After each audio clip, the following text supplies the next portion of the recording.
আল্লাহ তাআলা কোরআনে ইরশাদ করিয়াছেন সূরা হাশরের ভিতরে, ওয়ালা তাকুনু কাল্লাযিনা নাসুল্লাহ ফানসাহুম আনফুসাহুম উলাইকা হুমুল ফাসিকুন।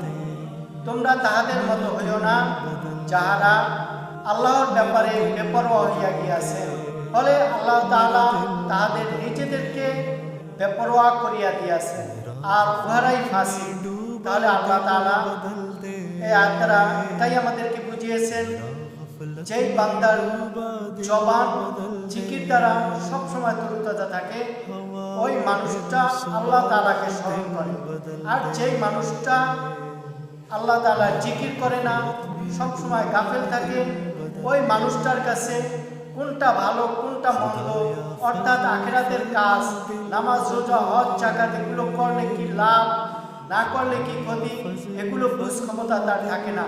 আল্লাহ তাআলা এদের সম্পর্কে বলা হয়েছে যে এদেরকে আল্লাহ তাআলা গাফেল করে দিয়েছেন, অর্থাৎ নিজের কল্যাণটাও সে বুঝতে পারে না, যে কারণে মৃত্যুর পরে পরকালের অনন্ত জীবনে জাহান্নামের অধিবাসী হয়ে যায়।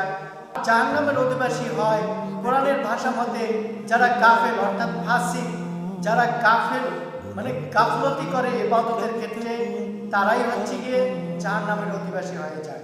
জিকির এমন একটা মহদৌলত, যেমন প্রচন্ড গরমের সময় ঠান্ডা পানি, প্রচন্ড ক্ষুধার সময় খাবার, অথবা প্রচন্ড শীতের সময় ল্যাপ তোষক খাতা কম্বল, এগুলো মানে গরম কাপড় চোপড়, এগুলো যেমন প্রয়োজন, তেমনি একটি দিলকে জীবিত রাখতে হলে, তাজা রাখতে হলে, কোনটা ভালো কোনটা মন্দ এটা বুঝতে হলে সেই বান্দার জবানে সবসময় জিকির জারি থাকা অবশ্যই জরুরি।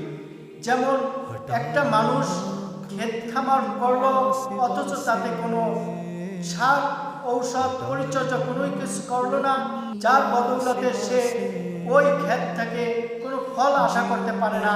তেমনি একটি মানুষের জবানে যদি জিকির না থাকে, তাহলে ওই মানুষটাও পরকালে কোনো জান্নাতের ফল ভোগ করতে পারবে না, ওই মানুষটা পরকালে জাহান্নামে চলে যাবে। আল্লাহ তাআলা আমাদের সবাইকে পরিপূর্ণভাবে আমল করার তৌফিক নসিব করুন, আমিন।